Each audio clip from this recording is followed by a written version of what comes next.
Yeah, welcome to the Common Good podcast. It is a Thursday, and it's March 10th, coming to you from Minneapolis, Minnesota, just outside of Minneapolis, Minnesota, snuck away in a little basement bunker for the Common Good Revolution.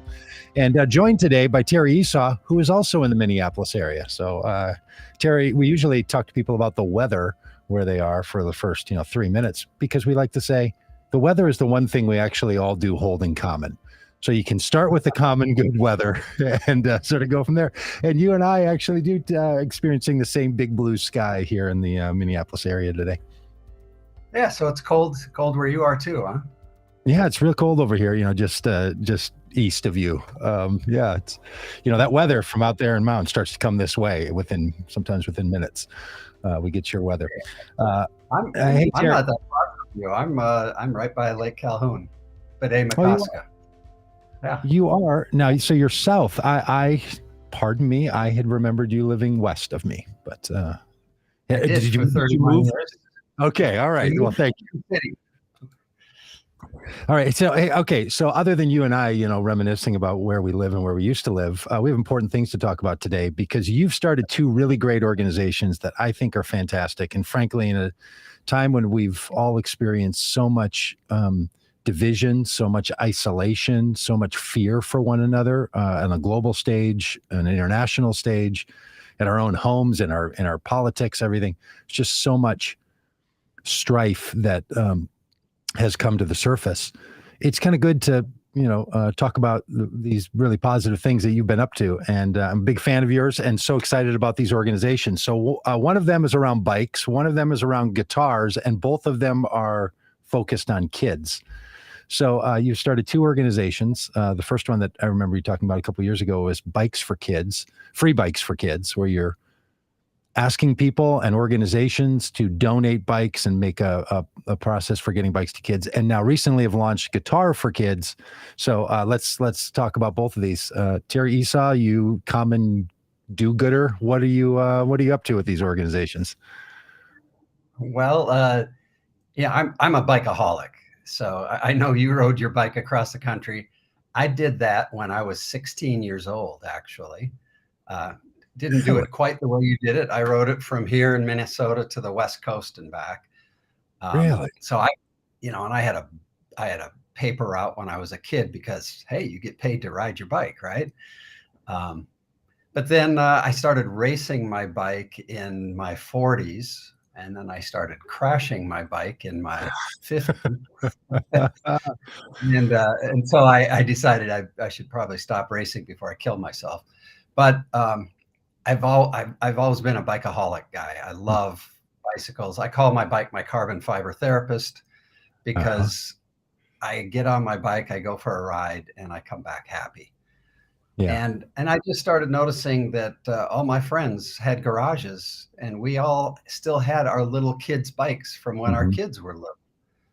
And and then I started doing a little research and go, there's probably millions of bikes sitting in people's garages that are probably decent bikes. They've just been outgrown.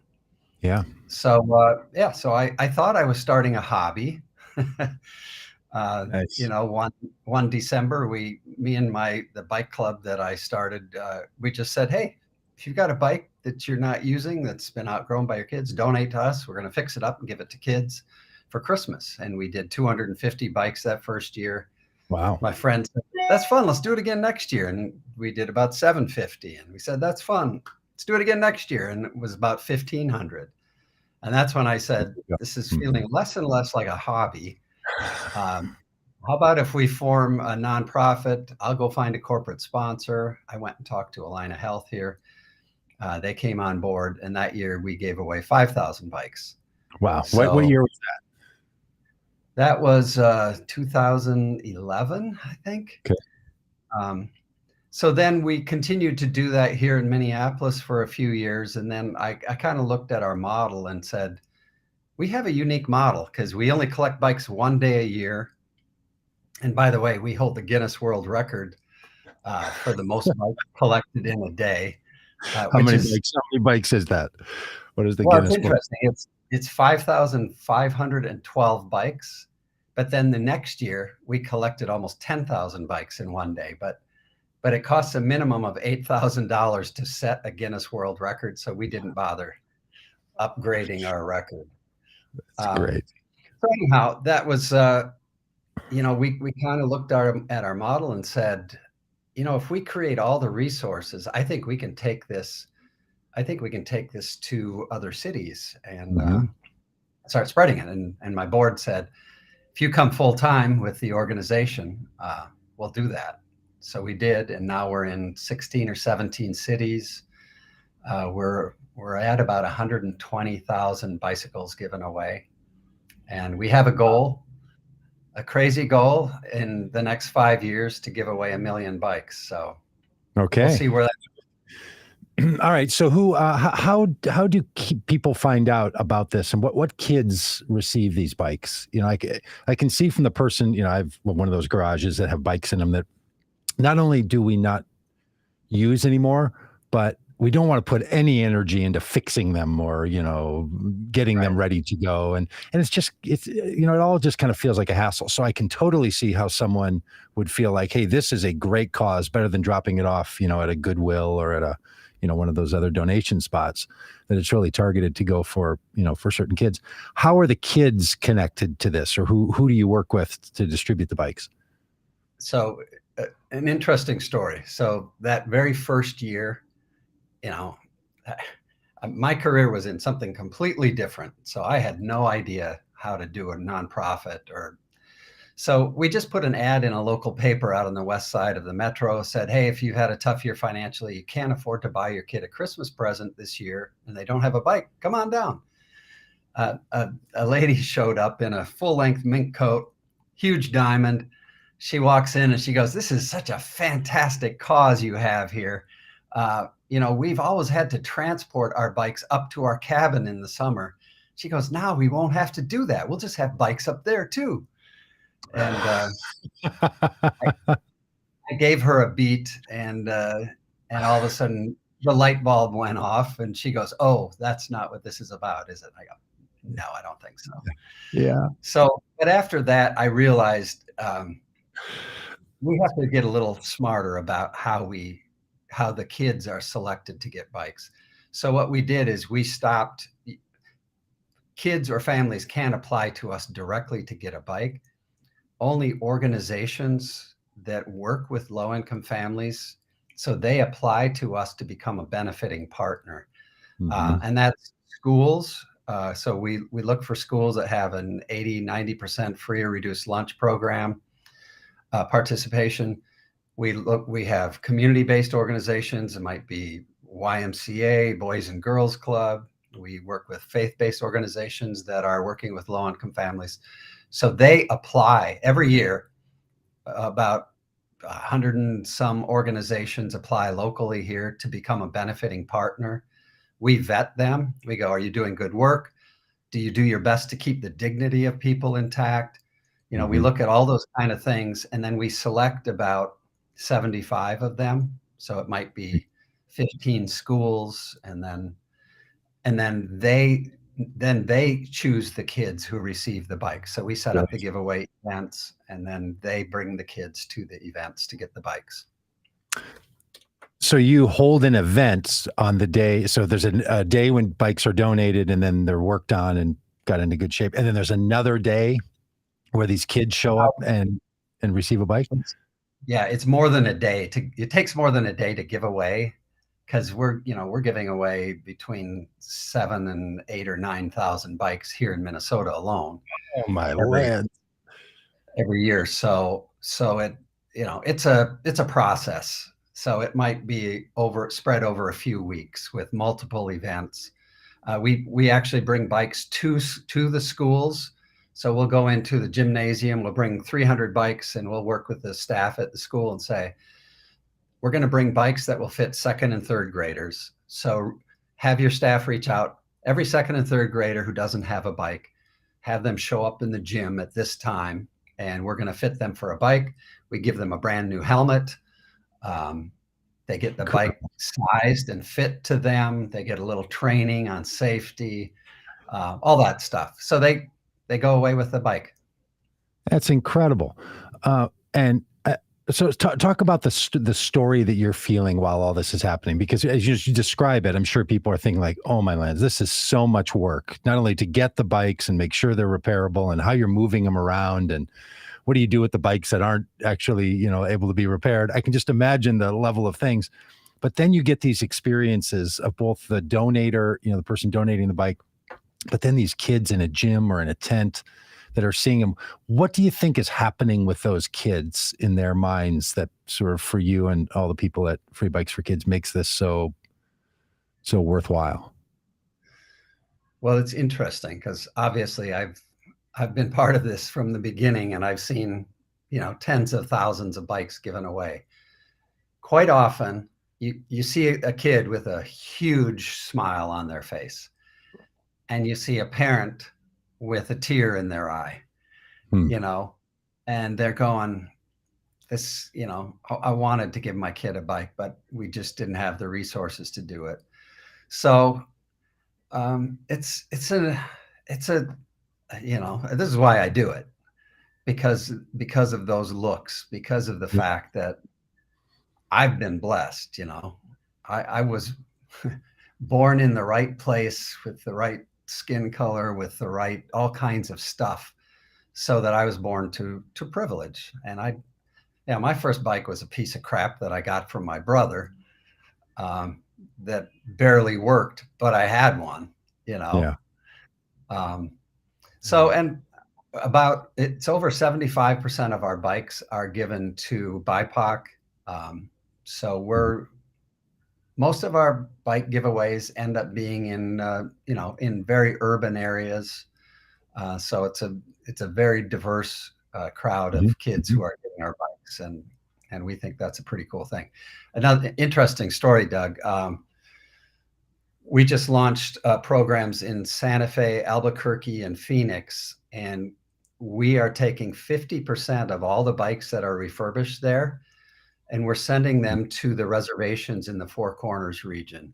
So Mhm. it's Mhm. the Navajo, Hopi, Zuni, um, and we're working with an organization called Navajo Yes, with Cycle Kids. We're partnering with all kinds of people, and yeah, we're putting a lot of those kids on bikes in Wow. that reservation area. And there's I think it's 10,000 square miles. There's not a single bike shop on any Wow. of those reservations. Um, you know, and now what we're doing is we're bringing in programs into schools. We're working with Project Bike Tech that comes into schools. It teaches kids in high school and middle school how to repair and fix their bikes, All since right. there's no bike shops, or there's no place to get your bike fixed. So we're going, okay, how do we need to maybe teach them how to fix their own bikes then? So yeah, we're working on we're trying to solve, problems that go beyond just a kid without a bike. And then we're working with organizations like NICA, which is the National Interscholastic Cycling Association, that does mountain bike racing with in high Mhm. school. So they're coming in. They're now in the Four Corners area on several schools. So a kid gets a bike. They learn how to fix a bike. Now they get an opportunity to race in a league, and so we're trying to create more of this holistic sort of opportunity for kids. What so when you say, there's no bike shops around, I totally understand that. When we did our cross country bike ride, we were in those areas just south of there, and there were hundreds of miles between bike shops, right? And we got flat tires all the time. It was Fortunately, we were traveling with a trailer that had spare tires and tubes in it. Um, what how are you thinking about this, with the tens of thousands of bikes that you've given away? They do break, right? Tires break and wheels get squeaky and all that stuff. um what what's that what how's that all going? Like, what happens when a kid gets a bike and then tries to figure out what they're going to do with it next? Yeah, that's a problem we're still trying to solve. Mhm. um, we did a survey of kids who got our bikes, and we asked, if you're not riding your bike anymore, why not? The number Nice. one answer was it's broken, which probably means I had a flat tire, the most common thing.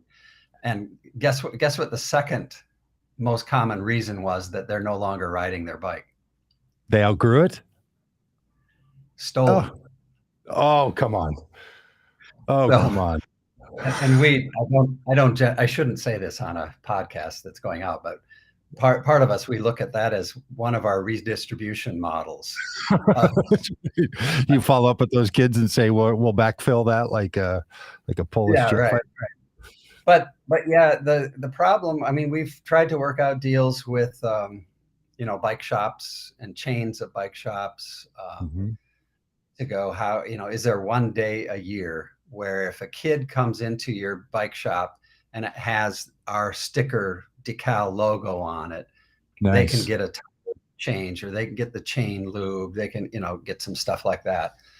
But it's a hard thing to do, to get a universal kind of Yeah. agreement like that. We get a lot of kids who come in, they trade in the bike they had, and 2 years later they come and they end up getting a bike now that fits them, and the one that they had is Yeah. donated back, given to somebody else. So yeah, we still have things to figure out, um, but we're Yeah, making progress. and I actually think it's illustrative to any action that we do to try to make a positive change in the world. Um, like how that stays sustainable, how you keep up the work. That's a big question that everybody faces on every issue of personal collective change. What happens down the road, and some people that becomes a stop point for them. They just can't they can't figure out how to remedy that situation. And I'm of the opinion the only way you're going to figure it out is to put yourself in the situation where you have to figure it out, right? Like you just have to keep going and you have to keep doing it. And that pressure of now is the right time to do this. What You've talked a little bit about bikes themselves, right? And like why you're into them. Roger Flyers mentioning in here that his first bike was a 28-inch English bike that was his grandfather's. I remember my first bike as a kid, and I remember thinking about it. We went to a store and bought it, and we weren't from the kind of family that had a lot of money to do that, so it was a really big deal. It was a Huffy Thunder Road, and I mean, I still have an emotional attachment to that little thing. And when I could jump a curb and that kind of an experience. Uh, you're into bikes. I'm into biking. Some of the people might be listening to this because they're into biking. Um, what do you think it is, and why? Kids need a lot of things, right? Of course, and all these same kids have many needs across their lives. What makes this so magical, and why do people A flock to it? bicycle. Yeah, the whole thing, like making sure that a kid has a bike. Like it just feels like it's such, it's a global thing, actually. Kids all over the world, especially in Europe, biking is such a big deal. It's not just an American thing, but just feels like it catches us somewhere that feels so right. Well, I always say the bike is the biggest thing you own between a teddy bear and a car. You Ah, know, it's nice. and is there. I mean, first of all, so you remember your first bike. Roger remembers his first bike. I remember my first bike. I ask this question all the time. Everybody remembers their first bike, and they can describe it. They can describe the feeling Yeah. of that first time that their dad or somebody let go of the seat, or they took the training wheels off. You know, it's a it's that first ticket to freedom that you feel. It's Yeah. it's your first transportation that takes you Oh, more than a block from your house. It's yes. it's adventure. It's freedom. It's exhilarate. I mean, it's the wind in your hair. The Yeah. I mean, it really is it's, that car thing. I mean, now I'm thinking about it. I remember listening to the music I would listen to and, hearing Bruce Springsteen sing about Thunder Road. And all I have is a Huffy Thunder Road. I'm like, well, I can't yeah, get in a car, but, I can ride over to Tyrol Hills, and no one knows where I am. And just that whole feeling of like I'm busting out of this little neighborhood that I live in because I'm on my bike. And yeah, there's Yeah. something really, really magical I'm about it. free. I'm free. You know, Yes. You lift your like hands off the handlebars for the first time and it starts to wobble and you grab them. You're like, I'm not that free yet. I yeah. don't have that skill. Yeah, But it's really just great. can I tell you a story about you brought up Huffy? Hmm. So if, about 2 years ago, I actually got a call from Huffy, and they said we have 11,000 20-inch pink girls' bikes with white tires, but something happened in manufacturing, and all the white tires are discoloring. They're turning brown and black, streaks. And they said we can't sell them.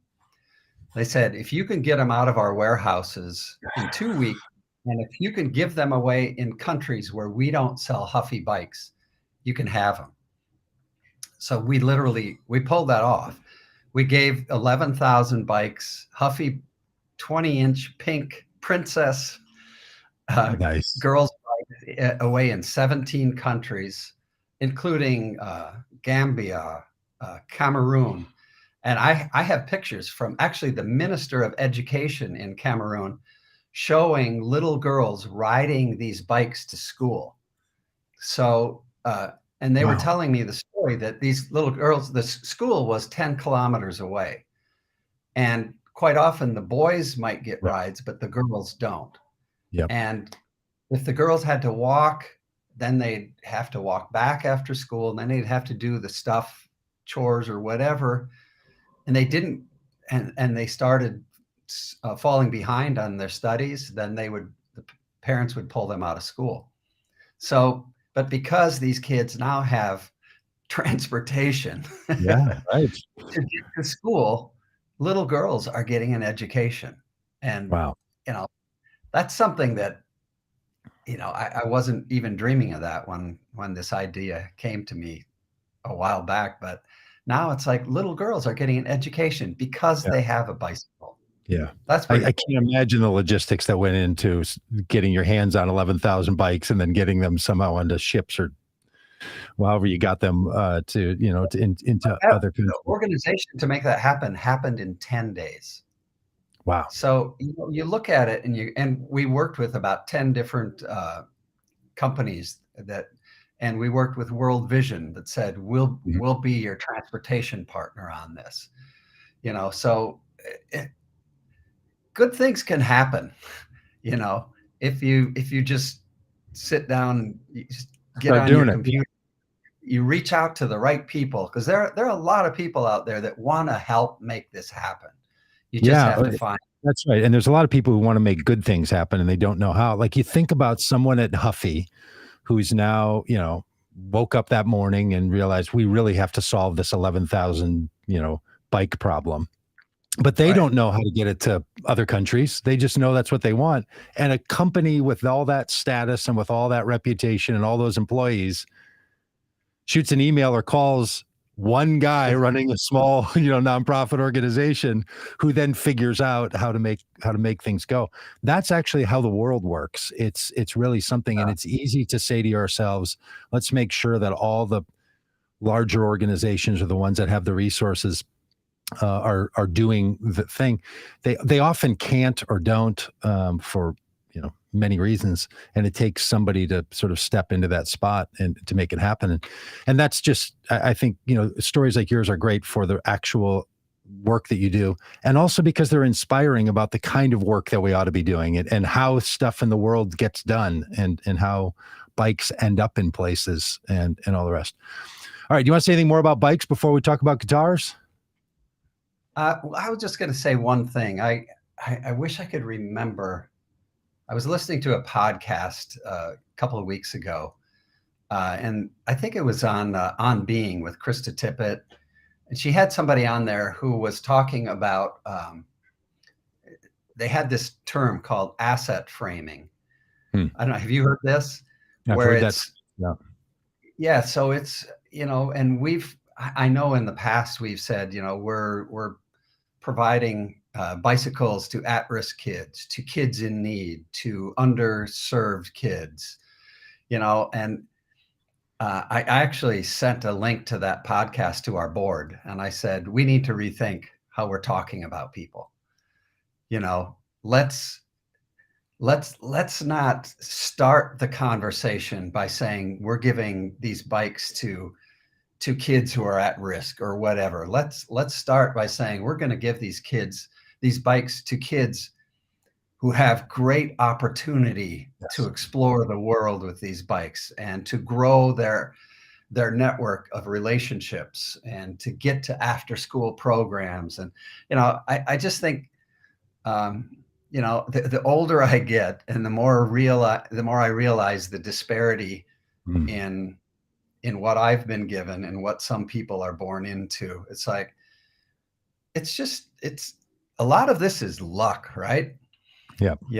So it's like we need to begin to start to think in how we talk about other people, and let's asset frame them. Let's Yes. paint them with the right kind of picture.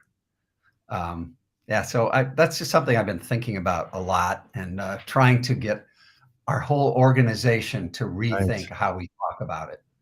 Yeah, I love that. And people who are been close to issues of people who have a lot of great assets, but also are lacking some things to make their life full. They know how to talk about this. I first heard people talking about what I guess now is referred to as asset framing around disabilities.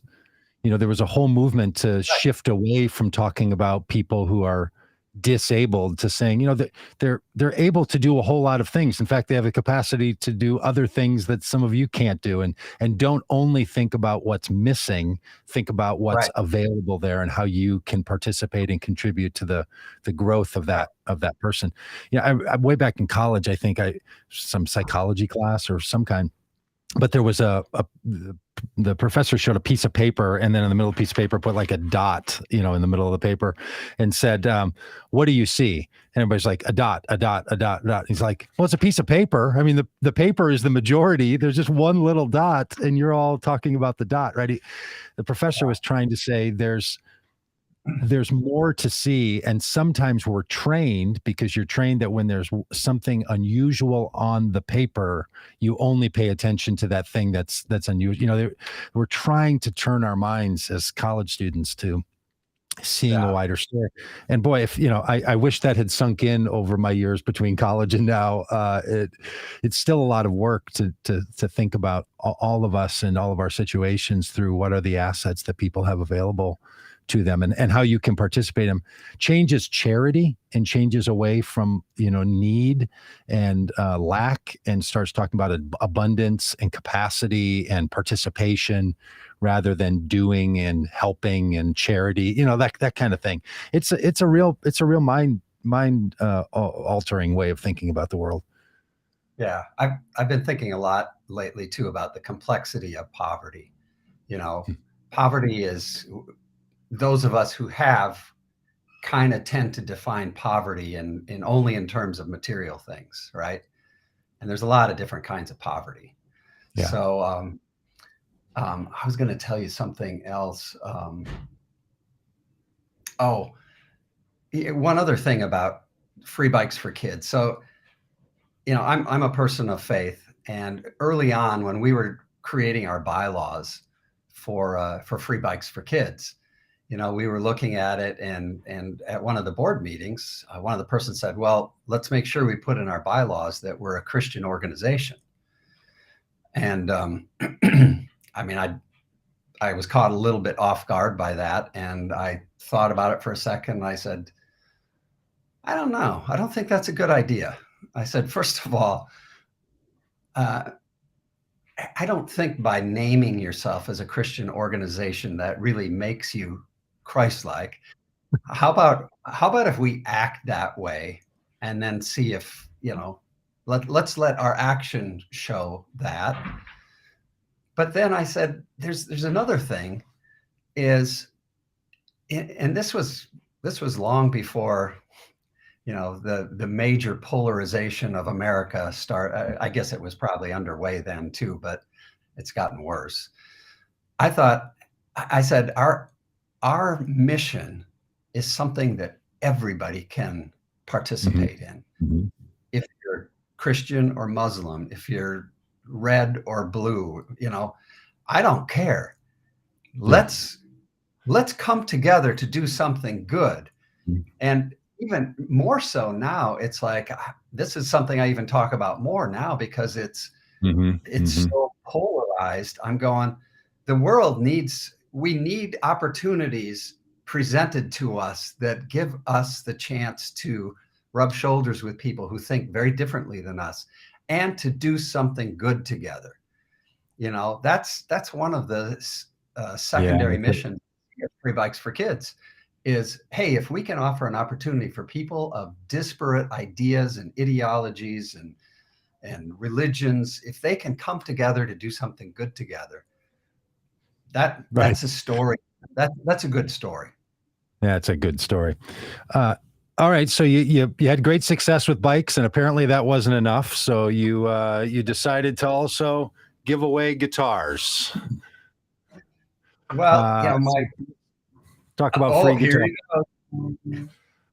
Are I'm you a, going to I'm a play? new guitarist, Jerry. I don't know if you know, but I started playing guitar about 7 weeks ago. Took it on as an adult, and I can tell you all about the first guitar I ever owned because it's in my hands right now.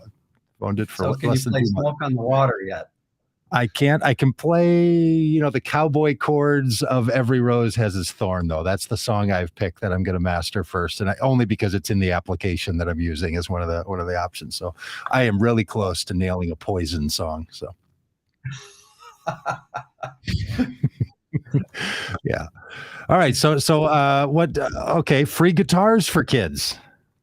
So, What's this? yeah, I don't know. I mean, Doug, that my career was in the music business. So, Yeah. my 25 years, I wrote and produced music for TV commercials, everyone from McDonald's to Pepsi to Harleys and Hondas and Target. And, I did Target Christmas campaign with Amy Grant and a Sam Goody campaign with Alice Cooper and did some Sesame Street stuff. So, my whole career before bikes was in the music world.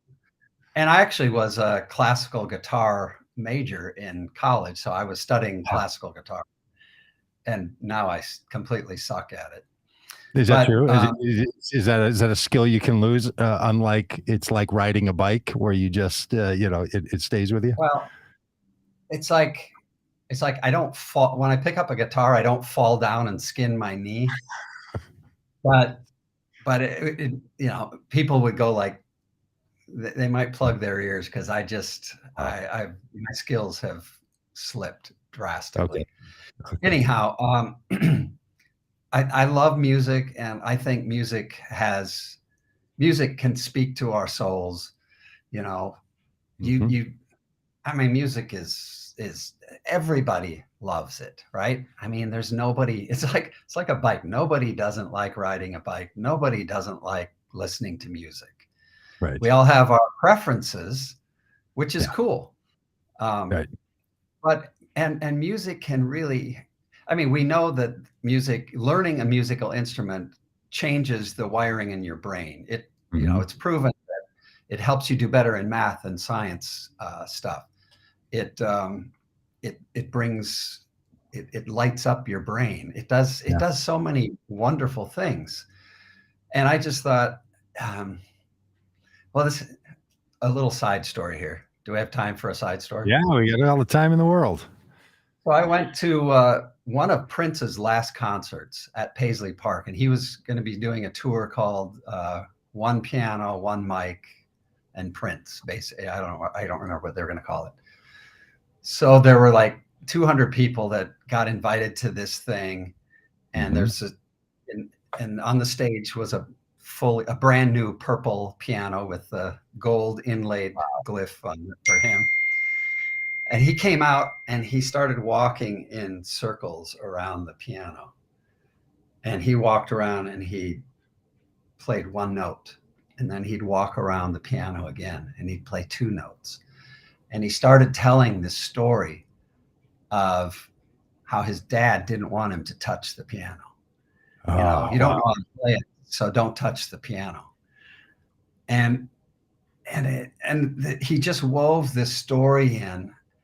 And what I was thinking on this is that how many kids are out there that they don't, there's no piano in their house where they can Yeah. sneak to it and experiment. They don't have a guitar.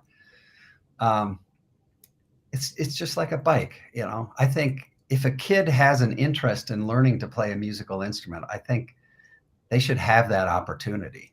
Yeah. And who knows? It's like I've always said, my goal is someday that a kid is standing on the top step of the Tour de France and says, you know, after winning the tour and says, I got my first bike from Free Bikes for Kids. Yeah. I want a kid to be standing at the Grammys someday, you know, winning best album of the year, saying, I got my first guitar from Free Guitars for Kids. I mean, Yeah. how cool would that be? And I really believe that we can give away tens, maybe hundreds of thousands of guitars.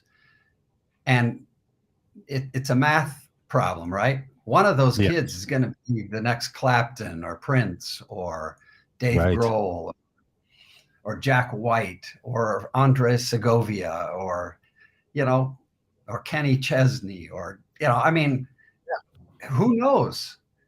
But I think you give away enough guitars, you're going to find, you know, somebody who's going to change the world with their music.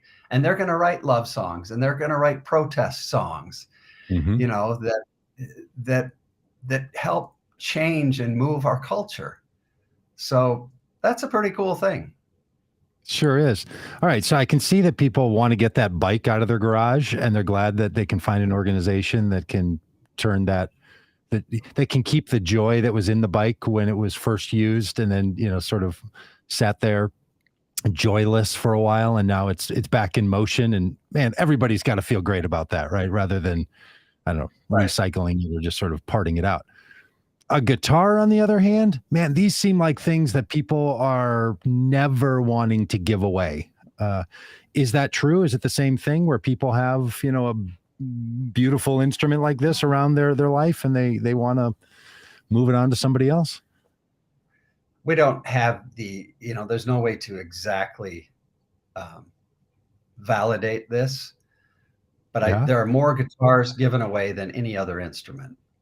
I mean, more guitars purchased than any other instrument. So, and we know that learning guitar, even though it's not the most difficult thing in the world, it's not the easiest thing in the world. Right? It is not. It might be the most difficult thing in the world. I'm right on the edge of this. Yeah, it might be. And there are a lot of people who get a guitar and they give up on it. Mm-hmm. And those guitars are still sitting in people's houses.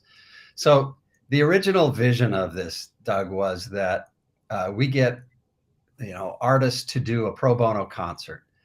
You can't actually purchase a ticket for the concert. The only way you can get into the concert is you have to bring a guitar to donate. Nice. So that was the original vision. And then we started going, that's a lot of logistics. You know, and which we have in Free Bikes for Kids, but we've created a model to deal with it. But I'm going, can we make free guitars simpler? So we've talked with Fender, and Fender is coming on as a sponsor of Free Guitars for Kids. And what we're going to be doing is there's going to be a Fender guitar that's designated as the Free Guitars for Kids guitar. And it'll be acoustic guitar with a case, with a tuner, with picks, with, you know, everything you need. It's like a package. Yep. So when we're doing a pro bono concert, you can go online, you buy that guitar online, and now you get a ticket to the concert. So now those guitars stay at Fender. So let's say 1,000 people purchase a guitar to get into this concert. So Fender has 1,000 guitars. Mm-hmm. And now we go to them and say, send 50 guitars to this school, send 50 guitars to this music based nonprofit. So now we don't even touch the guitars. They, you know, they get purchased, they get sent to where the kids are going to use them. So we're going to probably do a combination of those two models because I like the idea, the visual of people showing up at a concert and, you know, absolutely. There's something great about that, right? People are walking up with guitars. And we've done 2 shows now with Corey Wong. I don't know if you know who Corey is. Great, great local guitarist. His horn section was Prince's horn section. Sonny Thompson's the bass player for him. I mean, they're unbelievable. So they did a show. Actually, they're on tour in Europe right now, but they did a show in Nashville, and Corey auctioned off the guitar he played during the show. He signed it Wow. and auctioned it off. Proceeds going to Free Guitars for Kids. We brought in a few kids up on the stage. Corey talked about his first guitar and how it changed his life. And then we gave those kids their first guitar. And then we came back here about 2 weeks ago and we had another show at First Avenue and we did the same thing. So we're off and running. We're only about 2 months into the launch of Free Guitar for Kids, but it's going to be fun. And I think we're going to give away a lot of guitars. Is this going to stay? Is the show up and bring a guitar somewhere going to stay located here in the Minneapolis area until you get it scalable, or will there be a chance for people, anywhere in the country to do something with the guitar that they have? Yeah. So, I mean, right now, we have board members in the Bay Area, in Nashville, in Texas, working on some other things. So, and I just talked to a friend who's the GM of a record label in Seattle, Sub Pop Records, has Father John Misty on it and a bunch of other artists. And he just said, hey, if you want to do a show in Seattle, we'll bring our artists in to do the show for you. So, yeah, I don't know. It's going to be all over, I think. Yeah. We're going to try to start out small so that the mistakes we make will be small. But hopefully in a couple of years, I'd love to see a significant show at a major venue where you get 10,000 guitars purchased in one, at one event. How cool would that be? That would it would be fantastic. Now I can see why a group like Fender would see this as a good thing for them. First of all, it's just a good thing. They're able to package up some guitars at cost and distribute those. A kid then says, my first guitar was a Fender, which will, elicit some connection to them in the brand. With bikes and now with guitars, there are people whose job it is every day and whose livelihood is to get someone to not buy a used bike or get a used bike or guitar and to get a new one, right? That's what drives the whole system. Has there been any subtle or more overt pushback to, hey, the thing we do in capitalistic society is throw the old stuff away and buy new stuff, and that's how we redistribute. We don't need to get a million bikes, solving the we need a bike problem. We want people to buy new bikes. Has there been anything like that at all, or is it? Well, so like when we come into a city, I'll usually try to meet with the owners of the bike shops and talk them through this, because the first concern might be, are you taking sales away from us? Yeah. But it's very easy for us to show our history and how these kids are selected.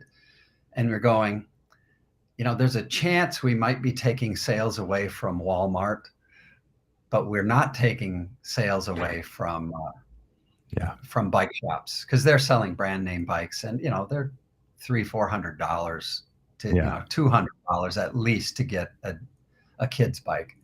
So, and the other thing, in the broader industry, what we're telling the manufacturers is that we're creating a whole new revenue source for you. These kids were not going to get a bike. They're getting a bike now. I mean, someday they're going to be buying another bike. So, and for the most part, the industry gets that, and they've been supporting us. Everyone from Trek to Specialized. And I'm on the National Youth Cycling Coalition board. So the top 8 or 9 organizations that are promoting youth cycling in America. So the heads of each of those organizations are on that board. So now we're trying to work collectively as a team to Yeah. go, how do we grow youth cycling in America? And Hmm. it's everyone from trips for kids to safe routes to school to BMX USA to NICA to USA Cycling, which is Yeah. the Hmm. organization that runs all the cycling competition, including the Olympics, cycling teams, People for Bikes. So all of those organizations are coming together. And now what we're trying to do is set up pilot cities where all of our organizations come in, we work together, we then measure the impact that we're having on the community, including the economic impact, because there is an Hmm. economic impact that boosts things when you grow the cycling culture in a community. Yeah. So so I think for the most part, the industry is supporting us. They aren't supporting us financially like I wish they were, Yeah. Yeah. Yeah. but Like the Fender guitar model with the bike company would also be a great thing, wouldn't it? If they were right. shipping 5,000 bikes to, to kids in need somewhere. Yeah. But ultimately Fender's going to make money off of us, because they're going to be, when we do a large show, a lot of people are going to want to go to that show, and they're going to go buy a Fender guitar to give to a Yeah. kid. How Fender's much, going to how make much some money. is it going to cost for someone to buy that guitar as a ticket for the show? Well, right now we want to give away decent guitars, you Yeah. know. So we're looking at it's about $160 guitar. We're working on them getting that cost down to $100 because we want it to be under $100 ticket. And then Yeah. what we're trying to do is work with the Country Music Association, the Rock and Roll, all of Mhm. these, and say, because they all have foundations. What we want to do is say, okay, for every Fender guitar that's purchased, will the Country Music Association subsidize $10 of that guitar? Will the Gospel Music Association subsidize $10? So those foundations, if we can start to partner with them, and the Grammy Yeah. Foundation, I've met with the Prince Foundation, so Mhm. if we can get them to subsidize, maybe we can actually get the cost down to $50 to the Yeah. consumer. So for $50, you can give a kid a guitar, and then it's subsidized by these other organizations and by Fender. Hmm. Hmm. And then there's going to be guitar lessons, right? Or it's online lessons or that kind of thing that would roll out of it. And now all these So people who I'm, know a little I'm something glad can you get asked. engaged and teach a kid. So Fender has online lessons. It's called Fender Play. Mhm. And so what we said with Fender is, if we're partnering with you on this, would you be willing to make that a free opportunity for every kid that gets a guitar? And they go, absolutely. Yeah. So they get a guitar, they get an opportunity for free online lessons. So yeah, It's just, it's a little easier than fixing, when your bike breaks. yes. Yeah. That's right. Well, yeah. I've Aren't not you yet gonna play broken my something for guitar, me? but no, I can't play things. I can strum along and it is, I have to, hide away in my house so it doesn't distract my wife because it is still brutally painful to listen to. But I will say, much like riding a bike or other things of, joy, how good it sounds is not the point for me at this stage. Like making music, because I will tell you, can I give you a little story about my own getting into guitars 7 weeks Yeah. ago? I grew up without music. Like I listened to music, but that was it. We just weren't a musical family. There were no instruments around our house. I was so musically incapable that even at Meadowbrook Elementary School in Golden Valley, where I went, they didn't let me be in choir. And then at the Golden Valley Middle School, they asked me to not be in choir or in trombone because I just lacked all ability. So I was moved into what was called general music. So I don't know what the equivalent would be now, but it's sort of where, maybe you do music on paper. You don't actually try to make things. I truly remember the choir class, I think it was 6th grade or 7th grade, where the choir teacher stopped, and I remember her looking at me and somehow asking something like, "Are you intentionally trying to be disruptive because you're going to leave?" And I'm like, "No, I really am not trying. I'm just that bad."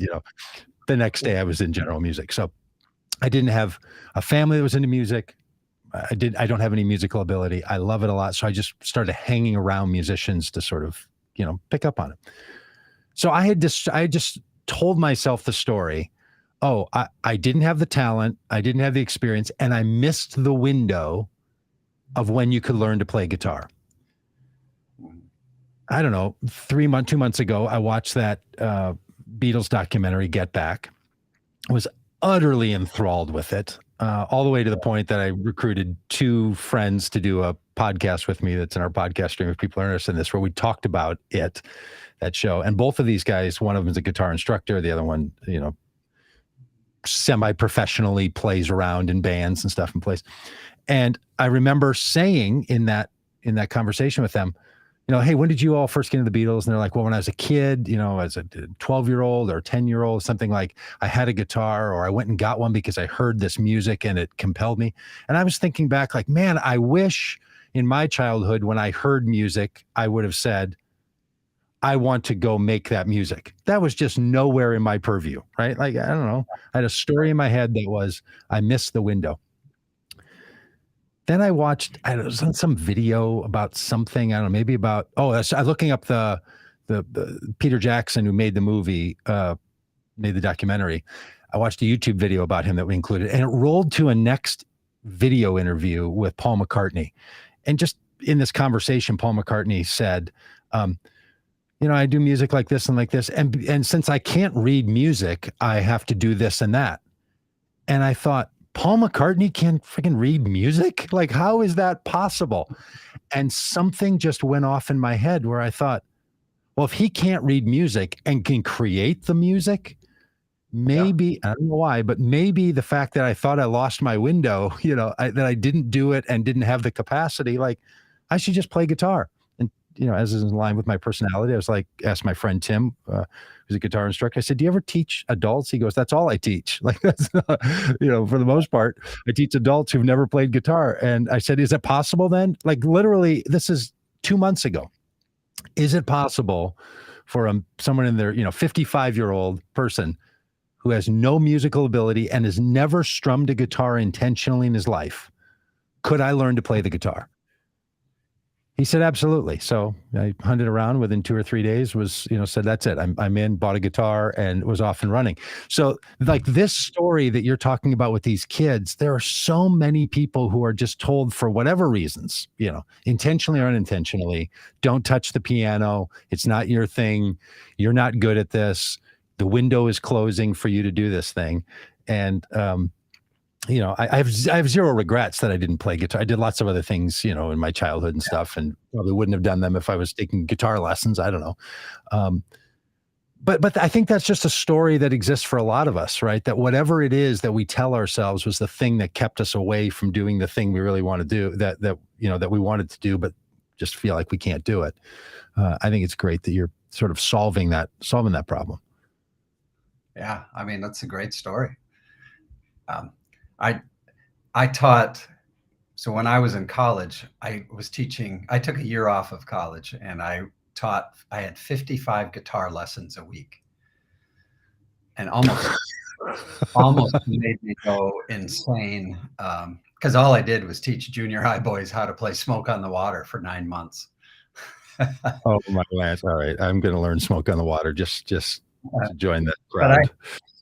But I had this one little old lady. I think she was 75 or 80, and she wanted to learn how to play classical guitar. Really? And she had arthritis in her fingers, but the joy that came out of this lady in learning to make music at, she's older than you, Doug. Yeah, good. and and just, it was like my favorite guitar student. And to be honest, I have not thought about her Hmm. in many, many years. So it brings it back that Yeah. it's never too late to learn something like this. But what I want to do is prevent the Yes. Doug Pagitts who maybe Yes. had the skill when they were little, but they didn't have the opportunity. That's what we hope to prevent. Yeah, and the bikes for kids, the guitars for kids, all of this work, it's trying to re-narrate or give people a different advantage, a different opportunity for something that they might want to know about. And that's kind of the work that we just do in humanity, right? You want to Right. replace a set of destructive or limitation narratives with possibility and with opportunity. Like that feels like the human flourishing that faith calls us to, that humanity calls us to, that we're supposed to be up to, which is why when the opposite of that is happening, whether it's wars in Ukraine or poverty or systemic racism or physical violence that people do to one another or economic limitations, those are doing the opposite of that, right? And that's what you want to replace with possibility and optimism and story of a different kind of future than only the one that seems to be preordained for you. And I mean, I'm somebody who believes and has sort of lived my life with the sensibility that, hey, we can make things happen. We can create things that don't exist, right? We can create organizations, we can create music, we can create beauty, all that. Right. And at the same time, I had this thing like, yeah, but I could never play the guitar because there's a set of conditions that make that impossible. And that just turns out that's just utter bullshit. Like, that's not true. uh, you know, I can, I may want to, I may not. Like, I have zero interest in learning the trombone, which I'm also sure I could go and do, but I don't want to learn the trombone. But now I'm watching that documentary, and all of a sudden I'm like, when I felt this longing of regret, like, oh, I wish I had done that thing when I was 12 or 15. Like, well, why don't I do it now? That Yeah. that is not, it's kind of a lifetime of practicing that even allows someone to sort of, to get over those. And you can think about delivering bikes to kids, or kids seeing a system that wants to respond, whether it's bikes or guitars or just care. I mean, generally kids feel loved and cared for, and like, hey, maybe if you feel like you don't have something now, maybe it won't always be that way. Boy, that is really good. Right. That is just good work. Yeah. And for the people, I mean, I think we've had, I can't even remember the number, if it's like 40,000 volunteers that have worked with us at Free Bikes for Kids now. I never, when I started this thing, it never occurred to me that one of the great benefits is the opportunity we give people to give back. But it's really interesting. I mean, some of the volunteers we have, they've been coming for a decade. Wow. And it's interesting how a lot of times you hear, well, if you have much, you have an obligation to give back. That's in a way, that's the opposite of asset framing. Yes. It's like, it's not an obligation, it's an opportunity, and it's a gift to change Yeah. the giver. That's The right. person who volunteers, I can't tell you how many volunteers have thanked me for the opportunity to work hundreds of hours. And I'm going, wait, Yes. I'm supposed to be thanking you. And they're Nice. going, this has brought so much joy to my life. Yeah. Here's a great story. So there's a woman named Deb Fortner, local here. Yeah. Was it last year? She went out. She believes in Free Bikes for Kids so strongly, and she's volunteered over the years. She goes, I wonder how many bikes I could collect over the course of a year on my own. And this was in the news here. I don't know if you saw it. She collected over 1,000 bikes by going to garage sales. And first of all, she would say, I'll buy this from you, but I want you to know I'm going to be giving this. And she said almost everybody gave her the bikes. Yeah. So she had them under tarps in her yard. 1,000 bikes. That's one person, one lady who's like probably 60 years old or so, 65. And the joy, you just see the smile on her face, like, look what I did. Yes, yes, yes. Oh, it's so good. That's thinking a lot about what we're all watching in Ukraine and how it sort of focuses the mind on the two impulses of humanity, right? The painful, evil, destructive impulses, and then I guess maybe three, people's ability to overcome that, and then people's response to it. In Poland or other parts of Ukraine, welcoming people in, and it it is just again so obvious that the doing the good thing is so much better than not doing the good thing. It is simple and ridiculous to have to say it, but it's easy for us to believe that somehow the world wants to be bent toward things that are not good. And it just seems to me that it's the other way. The world is bent and humanity is bent in a way that wants goodness. Yeah. What I remember when the Saturday of after George Floyd was killed, and we live real close in that area now.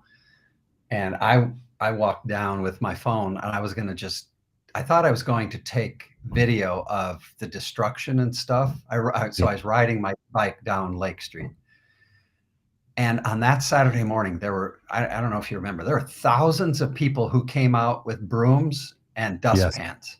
Yeah. And they were cleaning up everywhere. And I'm going, wow, this is a powerful story. So it's like what you say. Same thing as in Ukraine. You see the worst of humanity, and we're seeing the best. Yeah. And like, here's our choice, people. Choose wisely, right? Yes. I mean, I had the same experience when I was down at Lake Street, on those, each day sort of after the murder of George Floyd. And I remember walking up to one of the storefronts, and the windows were broken out. And it was a little pizza shop, and we looked inside, and the cash register was there, and they use like iPads as the cash register for like Square and stuff. And those are still sitting there. And this is, 10 o'clock in the morning. And so people were like, okay, well, let somebody go in. Like, who knows the owner of the building? Can somebody reach the owner, find out whose store this is? And so then somebody said, I'll stand here to make sure nobody goes in. Somebody else then broke away the glass and climbed in and picked up stuff and kind of gathered it up and put it in a little bag.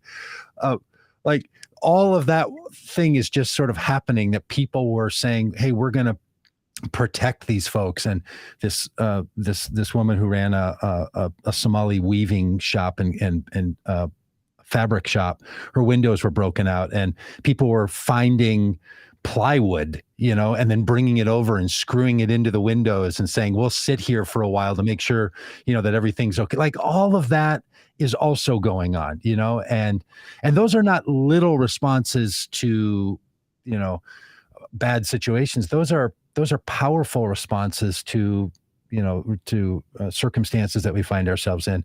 And so whether it's big and organized, or a woman with 1,000 bikes in her yard, or people that want to give away 1 million bikes in the next 5 years, or 10,000 guitars to kids, we just, I appreciate you being on, and for all the work you're doing, and to remind us and to conjure up in each of us, those other good things that we're all doing, because it can be really hard to just keep going on the things.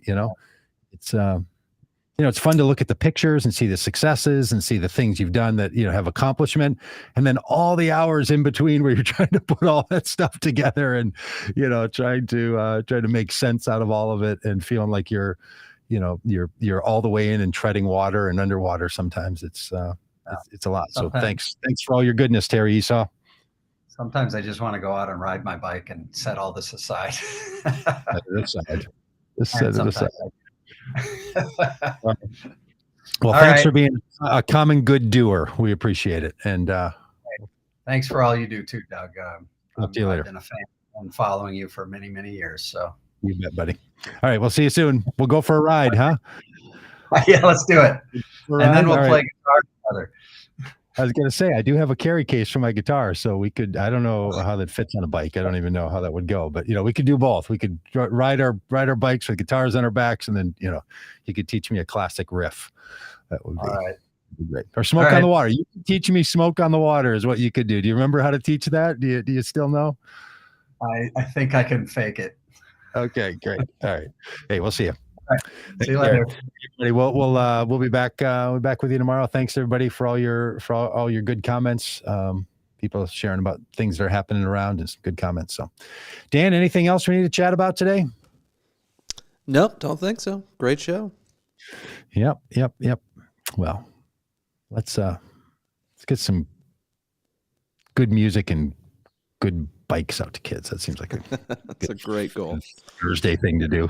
Very Thursday of us. All right.